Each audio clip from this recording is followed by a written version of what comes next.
नमस्कार दोस्तों, आपके अपने YouTube channel vet success with PG में हार्दिक स्वागत है। दोस्तों आज हम बात करने वाले हैं जो डिजीज चल रही हमारी वायरस जनित जितने भी रोग हैं हमने पहले पढ़े थे, उसको अगर आपने नहीं देखा है तो देखिए। और आज हमारा जो है नेक्स्ट जो डिजीज़ है वो है फाउल पॉक्स के बारे में, और इसके साथ साथ 3 डिजीज़ के बारे में इस वीडियो के अंदर हम चर्चा करने वाले हैं। तो वीडियो को कंप्लीट देखना है। अगर आप पशुधन सहायक की तैयारी करने वाले हैं या कर रहे हैं और किसी भी स्टेट या अदर स्टेट या सेंट्रल गवर्नमेंट की तैयारी कर रहे हैं जो जिसमें पशुपालन विभाग का कोई भी सिलेबस आता है, और अगर राजस्थान एलएसए की बात करें तो उसमें 10 सब्जेक्ट आते हैं, तो हमारे द्वारा हमारे माध्यम से इसी यूट्यूब चैनल के माध्यम से आपको 10 के 10 सब्जेक्ट को फ्री ऑफ कॉस्ट कोर्स करवाया जाएगा। तो आप हमारे साथ जुड़े रहे, और वीडियो अच्छा लगे तो वीडियो को लाइक करें और अपने दोस्तों को शेयर जरूर करें। ठीक है दोस्तों, तो चलिए स्टार्ट करते हैं वीडियो को। अगर प्लेलिस्ट बनाई हुई है, अगर पहले वाले वीडियो आपने नहीं देखे तो देखिए, प्लेलिस्ट के अंदर जाइए और वहाँ पे आपको सबके सब सब्जेक्टों की जो प्लेलिस्ट है वो मिल जाएगी, और आप अपने हैंड नोट्स है वो बना सकते हो। ठीक है, तो चलिए स्टार्ट करते हैं। फाउल पॉक्स के बारे में बात करते हैं। तो फाउल पॉक्स रियल में होता क्या है? फाउल का मतलब होता है मुर्गा, और पॉक्स का मतलब एक वायरस जनित रोग, यानी फाउल के अंदर यानी मुर्गे के अंदर फैलने वाली एक ऐसी डिजीज जिसकी वजह से मुर्गे का जो क्या वो बोलते हैं, मुर्गे का जो पूरा समूह है या मुर्गों का जो समूह है, या हेंस है, मुर्गे कॉक है, उनका पूरा का पूरा समूह है वो खत्म हो जाता है। ठीक है, इसके बारे में हम चर्चा करने वाले हैं कि क्यों हो जाता है, कौन सा वायरस होता है, क्या ट्रीटमेंट हो सकता है, ऐसा ना हो तो क्या करें, ना होने के लिए क्या कर सकते हैं। तो इन सभी बातों पर हम चर्चा करने वाले हैं। तो वीडियो को कंप्लीट देखना है, वीडियो अच्छा लगे तो वीडियो को लाइक करना है और शेयर जरूर करना है अपने को। तो देखिए दोस्तों, यहाँ फाउल पॉक्स की बात कर रहे थे हम। देखिए, एक डीएनए वायरस होता है। उस डीएनए वायरस को एविपॉक्स वायरस के नाम से भी जाना जाता है, एविपॉक्स के नाम से जाना जाता है। ठीक है, कौन सा वायरस है? ये है डीएनए वायरस है, और एविपॉक्स वायरस के नाम से जाना जाता है। इस वायरस के वजह से ये सारे के सारे लक्षण, ये डिजीज है फाउल पॉक्स है, वो उत्पन्न होती है। ठीक है, तो लक्षण की बात करते हैं। तो लक्षण कौन कौन से हो सकते हैं, तो उसको मैं शॉर्टली बता देता हूँ आप लोगों को कि कौन कौन से लक्षण हो सकते हैं। आपको याद करना है और यही चीज़ आपको नोट डाउन करनी है, और इसके साथ साथ आप अपनी पेन जो कॉफ़ी है वो लेके साथ में बैठना, ताकि उनसे क्या है आपको कोई प्रॉब्लम नहीं हो और अच्छे से याद भी कर सकते हो। ठीक है, तो देखिए दोस्तों, यहाँ पे मैं आप लोगों को बताना चाहूँगा, ये जो फाउल पॉक्स है इसके वजह से शरीर के पंख रहित भागों में, यानी शरीर के जहाँ पे पंख नहीं है उस भागों में गांठ जैसी संरचना मिल जाती है, यानी गांठ जैसी संरचना बन जाती है, जिसकी वजह से ये सारे के सारे लक्षण उत्पन्न होते हैं। शरीर के पंख रहित भागों में, यानी जहाँ पे पंख नहीं है उस भागों में विशिष्ट गांठें बन जाती हैं, जिससे पैर, सिर, ऊपरी होठ आदि खराब हो जाते हैं। जैसे पैर की बात करते हैं, पैर पे पंख नहीं होते, उसकी वजह से वहाँ पे आ जाते हैं। पैर है, पैर के ऊपर हो गए, सिर है, सिर के ऊपर भी जो पंख है वो नहीं होते, यानी पंख नहीं होते, उसकी वजह से वहाँ पे भी ये गांठें बन जाती है।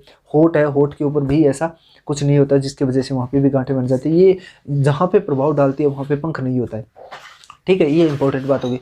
गांठें सूखकर पीली हो जाती है तथा मोटी परत का रूप ले लेती है। अब गांठें क्या कहते हैं, कुछ टाइम तो रहती है नॉर्मली, फिर उसके बाद में पीली हो जाती है, सूख जाती है, सूखने के बाद में पीला कलर हो जाता है। पीला कलर हो जाएगा गांठ का, तो क्या कर देती है, एक परत बना लेती है, एक लेयर बना लेती है। ठीक है, मुर्गी के माउथ, ओसिफेगस और जो फेरिंग्स है उसमें गांठ बन जाती है, जिससे वेट पॉक्स या फाउल डिप्थीरिया के नाम से जाना जाता है। देखिए दोस्तों, माउथ ओसोफेगस है या फिर फेरिंग्स है, उसमें गांठ बन जाती है। गांठ बनने से वेट पॉक्स के नाम से या फिर फाउल डिस्पिनिया के नाम से हो जाता है। यहाँ पे गांठ बन जाती है अंदर की तरफ, फेरिंग्स है, फेरिंग्स के अंदर गांठ बन जाती है, जिसकी वजह से ये सारे के सारे लक्षण हो जाते हैं। ठीक है, अब बात कर लेते हैं ट्रीटमेंट क्या हो सकता है, वैक्सीनेशन कौन कौन से हो सकते हैं। वैक्सीनेशन की बात करते हैं तो फाउल पॉक्स के अंदर 2 प्रकार की वैक्सीनेशन नॉर्मली लगाते हैं। एक 6 वीक के अंदर एक वैक्सीनेशन होती है जो 0.2 ml IM लगाते हैं, और एक सेकंड जो वैक्सीनेशन होती है जो नॉर्मली फाउल पॉक्स के नाम से ही जाने जाते हैं, उसी वैक्सीन को 16 से 18 वीक के अंदर आप लगा सकते हो, और 0.2 ml प्रति ml लगा सकते हो। और बूस्टर होती है वो, पहली वाली जो वैक्सीन होती है वो 6 वीक के अंदर लगाते हैं, 0.2 ml लगाते हैं, इंट्रामस्कुलर लगाते हैं। सेकंड जो वैक्सीन होती है वो 16 से 18 वीक के अंदर लगाते हैं, और 0.2 ml ही लगाते हैं, इंट्रामस्कुलर ही लगाते हैं, और वो बूस्टर होती है। बूस्टर का मतलब होता है उसके बाद में लगाने की आवश्यकता नहीं होती है ज़्यादातर पशुओं में, जो फाउल्स है उसके अंदर। ठीक है, ये सारे के सारे लक्षण जो ट्रीटमेंट थे वो हो गए। उसके बाद में हम बात कर लेते हैं जो नेक्स्ट हमारी डिजीज़ है वो है एवियन इन्फ्लूएंजा। एवियन इन्फ्लुएंजा है वो भी पक्षियों के अंदर फैलने वाली डिजीज़ है। यहाँ पे मैं आप लोगों को बता देता हूँ कि पक्षियों के अंदर फैलने वाली जितनी भी डिजीज़ है उसके बारे में हम चर्चा कर रहे हैं। इसके साथ साथ एनिमल्स हस्बेंड्री यानी लाइव स्टॉक असिस्टेंट के लिए जितने भी डिजीज़ हैं, वायरस जनित रोग या पशुओं में होने वाले जितने भी वायरस जनित रोग है उनके बारे में हम चर्चा कर रहे हैं। तो आप वीडियो को कंप्लीट देखिए, वीडियो अच्छा लगे तो वीडियो को लाइक करें। इसी प्रकार हम बात कर लेते हैं एवियन इन्फ्लुएंजा। एवियन इन्फ्लुएंजा जो डिजीज़ है उस डिजीज़ के बारे में हम चर्चा करें तो यहाँ पे एवियन जो इन्फ्लुएंजा है उसको बर्ड फ्लाई या H5N1 वायरस के नाम से जाना जाता है। H5N1 के नाम से जाना जाता है बर्ड फ्लाई को, ठीक है। उसके बाद में जूनोटिक्स है और जूनोटिक्स डिजीज़ के नाम से भी जाना जाता है इसको, एवियन इन्फ्लुएंजा को। यहाँ पे देख सकते हो बर्ड फ्लाई है वो H5N1 के वायरस के नाम से जाना जाता है और जूनोटिक्स बीमारी होती है, इसी बीमारी के कारण ये जूनोटिक्स होते हैं। अब बात कर ले ईटियोलॉजी की बात करें तो ईटियोलॉजी में हम जानेंगे कि कौन कौन से ऐसे कारण हैं जिसकी वजह से ये फैलता है। देखिए दोस्तों, ये वायरस होता है और वायरस कौन सा होता है, वायरस होता है एक आरएनए वायरस, आरएनए। और पिछले जो फाउल पॉक्स था उसमें डीएनए वायरस था। मैं यहाँ पे कॉम्प्रोमाइज करके बता देता हूँ आप लोगों को। जो फाउल पॉक्स हमने पढ़ी थी उसके अंदर डीएनए वायरस था और जो अभी पढ़ रहे हैं और इसके अंदर है आरएनए वायरस, ठीक है। और ऑर्थोफैक्स वायरस या इन्फ्लुएंजा के नाम से जाने जाने वाला जो वायरस होता है उसके अंदर इसके वजह से ये फैलता है। वायरस ए कैटेगरी इसका होता है, स्ट्रेन फेस्ट होती है, ये आप लोग को ध्यान रखना है। वायरस का जो कैटेगरी है वो ए होती है और स्ट्रेन होती है वो फेस्ट होती है। यानी आरएनए जो वायरस है, ऑर्थोमोविक्स वायरस है या इन्फ्लुएंजा के कारण फैलता है या इन्फ्लुएंजा वायरस है, ये वायरस की जो कैटेगरी है वो ए होती है और स्ट्रेन होती है वो फेस्ट होती है, ठीक है। स्ट्रेन फेस्ट के कारण ये फैलने वाली डिजीज़ है, ये आप लोग को ध्यान रखना है और नोट डाउन भी करना है। इसके बाद में बात कर लेते हैं लक्षण कौन कौन से होते हैं।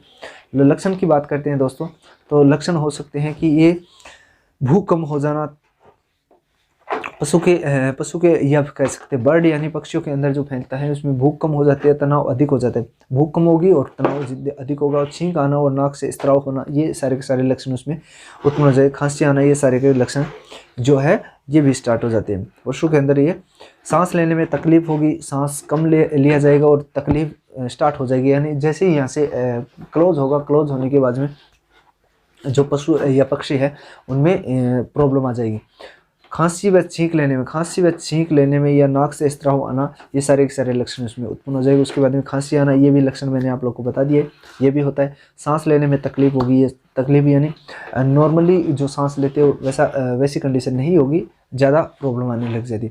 पक्षी के पंखे बिखर जाते हैं, चेहरे सिर पर सूजन तथा पैर और कलंगी बैंगनी हो जाती है, ये इंपॉर्टेंट लक्षण है। 5 नंबर जो लक्षण है वो इंपॉर्टेंट लक्षण है। इसमें देखिए दोस्तों, पक्षी के पंखे बिखर जाते हैं। पक्षी होता है, पक्षी के जो पंख है पंख है वो बिखर जाते हैं यानी टूट जाते हैं, एक एक हो जाते हैं। मान लीजिए नॉर्मली होते हैं, नॉर्मल होने की वजह से इस प्रकार से दिखाई देने लग जाते हैं। इन्हें छील उसके बीच में जगह है वो बन जाते हैं, ठीक है। तो चेहरे पर सूजन तथा पैर और कलंगी बैंगनी रंग का हो जाता है, यानी चेहरे पे सूजन हो गया, यानी जो पक्षी का मुंह है वो सूज जाता है, मोटा दिखाई देने लग जाता है। और पैर और कलंगी है वो बैंगनी रंग के हो जाते हैं। पैर और कलंगी दोनों ही क्या हो जाते हैं, बैंगनी रंग के हो जाते हैं। मुर्गी को दस्त लगते हैं और मृत्यु हो जाती है। अब देखिए दोस्तों, महत्वपूर्ण बात यह है कि मुर्गी को जैसे ही दस्त लगने स्टार्ट होती है, ये सारे के सारे लक्षण हो गए। लक्षण होने के बाद में मुर्गी को जैसे ही दस्त लगने स्टार्ट हो, उसके बाद में कुछ ही टाइम बाद में क्या होता है, मुर्गी की मृत्यु हो जाती है। ये लक्षण थे। अब बात कर लेते हैं कि जो नेक्स्ट हमारा है वो ट्रीटमेंट की बात करते हैं। तो इसका कोई ट्रीटमेंट नहीं होता। ट्रीटमेंट क्यों नहीं होता? क्योंकि इसका कोई अभी तक वैक्सीनेशन के अलावा कुछ है ही नहीं। अब कंट्रोल कैसे करें? कंट्रोल करेंगे तो ऑल इन ऑल आउट, यानी अगर आप जहाँ तक बचाव है वहीं तक सुरक्षित है वो, ठीक है। कंट्रोल यही है, यानी अगर एक पक्षी को अगर आपको लक्षण सिम्टम दिखाई देने लग गए तो उसको बाहर फेंक दीजिए। यानी हजारों में से मान लीजिए 100 मुर्गे, एक मुर्गे को ये लक्षण हो रहे हैं तो उस मुर्गे की या तो साइड में रखिए, उसको दबा दीजिए, मार दीजिए, उसको फेंक दीजिए बाहर। तो ये सारे के सारे यही इसका ट्रीटमेंट है, ठीक है, या कंट्रोल है।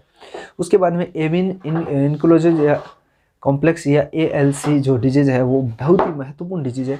और इसी के साथ हमारा जो वायरस जनित डिजीज़ है उसको हम कंप्लीट करेंगे यहाँ पे। तो उसके बाद में नेक्स्ट जो भी डिजीज़ आएगी, पाचन तंत्र की डिजीज़ है, उनके बारे में हम पढ़ने वाले हैं। तो वीडियो को कंप्लीट देखना है और वीडियो अच्छा लगे तो वीडियो को लाइक करना है और वीडियो को शेयर जरूर करना है, ठीक है दोस्तों। तो चलिए स्टार्ट करते हैं। ये जो डिजीज़ है एवियन ल्यूकोसिस कॉम्प्लेक्स, ये भी पक्षियों के अंदर फैलती है, मुर्गे के अंदर सबसे ज़्यादा देखने को मिलती है। तो मुर्गे और मुर्गियाँ हैं, या मुर्गियों का जो बैंच चलता है या फिर जो मुर्गी फार्म होता है उसके अंदर सबसे ज़्यादा देखने को मिलती है।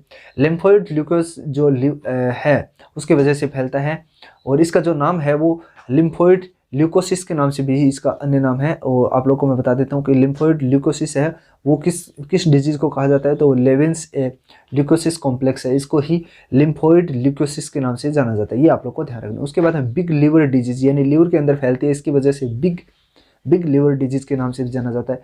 तो क्वेश्चन आ सकता है कि एवियन ल्यूकोसिस कॉम्प्लेक्स है उसको किस नाम से जाना जाता है, तो ये ऑप्शन हो गया बिग लिवर डिजीज के नाम से जाना जाता है। ठीक है, ये आप लोग को ध्यान रखना है। उसके बाद में हम बात कर लेते हैं कि जो ट्रीटमेंट है या इटियोलॉजी है वो क्या है। यह वायरस आरएनए यानी रेट्रो वायरस यानी एएल स्ट्रेन से फैलता है। एसएल जो स्ट्रेन है, एएल स्ट्रेन है, उसकी वजह से फैलता है। यह रोग 16 सप्ताह की मुर्गियों में ज़्यादा पाया जाता है।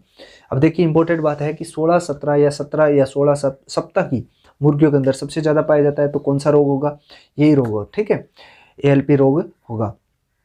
उसके बाद में हम बात कर ले लक्षण कौन कौन से हो सकते हैं इस डिजीज़ के। तो लक्षण की बात करते हैं तो पक्षी सभी श्लेष्मा झिल्ली सफेद हो जाती है, यानी पक्षी की श्लेष्मा झिल्ली है और मेम्ब्रेन है, नॉर्मली मेम्ब्रेन होती है, श्लेष्मा झिल्ली है, उसको सफेद कर दिया जाता है, यानी सफेद हो जाती है। पक्षी कमजोर होकर सूख जाता है, कमजोर होता है और उसके बाद में पक्षी क्या होता है, सूख जाता है। श्लेष्मा झिल्ली सफेद हो जाती है, पक्षी कमजोर होकर सूख जाते हैं, ये उसके लक्षण हो गए। इसके बाद में हम बात कर लेते हैं नेक्स्ट जो लक्षण है वो कौन कौन से हो सकते हैं। देखिए पक्षी में लीवर में सूजन आ जाता है, ये इंपॉर्टेंट है। इंपॉर्टेंट की बात करें तो इंपॉर्टेंट हो गया ये। तो पक्षी की लीवर में सूजन आ जाती है जिसकी वजह से पक्षी को एब्डोमेन जो बड़ा हो जाता है, एब्डोमेन जो कैविटी होती है, एब्डोमेन जो पार्ट होता है वो सबसे बड़ा हो जाता है। उसकी वजह से पृथ्वी जो पशु है या पक्षी है उसकी मृत्यु होने की संभावना बढ़ जाती है। पक्षी के पंख पर विशिष्ट निशान बन जाते हैं। अब देखिए लीवर के अंदर सूजन आएगा, लीवर के अंदर सूजन आएगा तो पक्षी पंखों पर विशिष्ट निशान भी बन जाते हैं जिसकी वजह से ये उसकी मृत्यु होने की संभावना हो जाती है, क्योंकि विशिष्ट निशान किसी भी ऐसी वायरल डिजीज है उसके अंदर ही होते हैं। अंडों का उत्पादन कम हो जाएगा। देखिए अंडे अगर नॉर्मली 1 से 2 देती है डेली तो उसका जो उत्पादन है वो कम हो जाएगा। ठीक है, ये आप लोग को ध्यान रखना है। ट्रीटमेंट की बात करें तो ट्रीटमेंट इसका कोई भी ट्रीटमेंट नहीं है, ना ही इसकी वैक्सीन ऐसे अभी तक बनी हुई है। ठीक है, ये आप लोग को ध्यान रखना है। अब बात कर लेते हैं हम नेक्स्ट जो हमारी डिजीज होगी वो पाचन तंत्र की बीमारियां और पाचन तंत्र की बीमारियों के बारे में हम चर्चा करेंगे। तो वीडियो को लास्ट तक देखना है और वीडियो अच्छा लगे तो वीडियो को लाइक करें और चैनल पे पहली बार विजिट करे हो तो इस चैनल को सब्सक्राइब करें। मिलते हैं नेक्स्ट वीडियो में, तब तक के लिए जय हिंद जय भारत दोस्तों, धन्यवाद, थैंक यू सो मच।